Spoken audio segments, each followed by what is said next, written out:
বিয়ে করার দরকার কি? অবৈধ হারাম কাজের সঙ্গী তো রাখাই যাচ্ছে, আইনে তো নিষেধ নেই। তাহলে বিবাহ করে ফেললে সম্পদের অর্ধেক দিয়ে দেওয়া লাগবে বিচ্ছেদ হয়ে গেলে, তার চাইতে বিয়ে করার দরকার কি? নিজেদের প্রয়োজন নিজেরা অবৈধভাবে হারাম উপায়ে সারবে, রাষ্ট্রে আইনে যেহেতু নিষেধ নেই, সমস্যা কোথায়?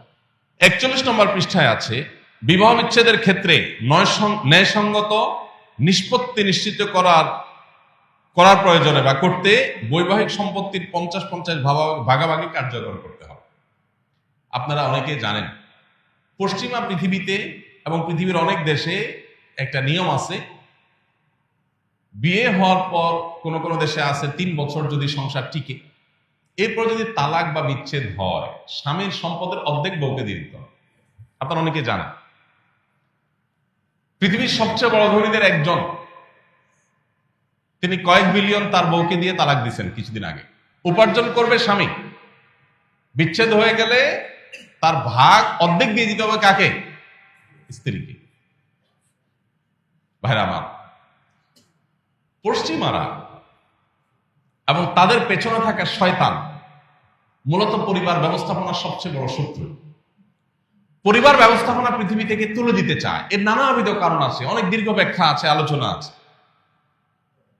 আপনি যদি তাকায় দেখেন, তাদের সমস্ত নিয়ম কানুন সবগুলো হলো পরিবার ব্যবস্থাপনা ধ্বংসের আয়োজন। এই যে বিবাহের পর বিচ্ছেদ হলে স্বামী স্ত্রী, স্বামীর সম্পদ যা কামাই করবে তার 50% স্ত্রী পেয়ে যাবে, এই জিনিসটা পশ্চিমে যে আছে, এটার কারণে কেউ বিয়ে করতে আগ্রহী না। এটা আমরা সবাই জানি। সে সমস্ত জায়গায় মানুষ বিয়ে করতে চায় না। কেন বিয়ে করতে চায় না? কারণ বিয়ে করার দরকার কি? অবৈধ হারাম কাজের সঙ্গী তো রাখাই যাচ্ছে, আইনে তো নিষেধ নেই। তাহলে বিবাহ করে ফেললে সম্পদের অর্ধেক দিয়ে দেওয়া লাগবে বিচ্ছেদ হয়ে গেলে, তার চাইতে বিয়ে করার দরকার কি? নিজেদের প্রয়োজন নিজেরা অবৈধভাবে হারাম উপায়ে সারবে, রাষ্ট্রে আইনে যেহেতু নিষেধ নেই, সমস্যা কোথায়? ঘরে ঘরে এটার চর্চা চলছে, বিয়ে সেখানে খুব একটা হয় না, রেয়ার কেস, কেউ বিয়ে করতে চায় না। আর বিয়ে না করার কারণে কি হয়? সন্তান হয় না। কারণ অবৈধ এবং হারাম কাজ যার সাথে করে, সেখানে সন্তান নেওয়ার প্রশ্ন ওঠে না, যার কারণে সন্তান হওয়ার প্রবণতা কমে গেছে।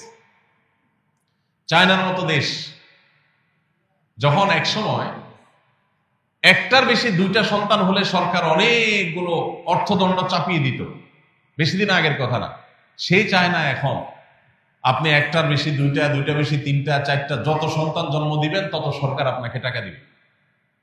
বেশি দিন লাগে নাই। পৃথিবীর মানুষ আর কখন বুঝবে?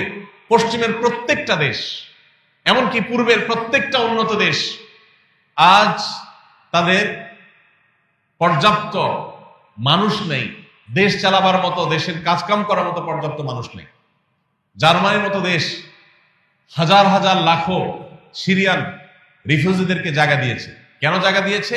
কারণ তাদের দেশ চালানোর মতো মানুষ নেই, রিফিউজিদেরকে ঢুকায়া তাদেরকে কাজ শিখায় কাজে লাগাই দিচ্ছে। গোটা পৃথিবী আজ ক্রাইসিসে আছে, প্রত্যেকটা দেশ ক্রাইসিসে আছে, মানুষ নেই। বৃদ্ধ দিয়ে দেশ ভরে যাচ্ছে, ইয়াং জেনারেশন তৈরি হচ্ছে না। কারণ ওই যে বৈবাহিক যে সম্পর্ক, পারিবারিক ব্যবস্থাপনা, এটাকে ভেঙে ফেলা হয়েছে। চায় না, বিয়ে যখন করতে চায় না, সন্তান হয়, সন্তান যখন হয় না, জেনারেশন গ্যাপ তৈরি হয়ে যাচ্ছে। ভাইরা আমার, এরা আমাদেরকে সে প্রস্তাব দিচ্ছে, পশ্চিমের সে বস্তা পচা সস্তা প্রস্তাব দিচ্ছে।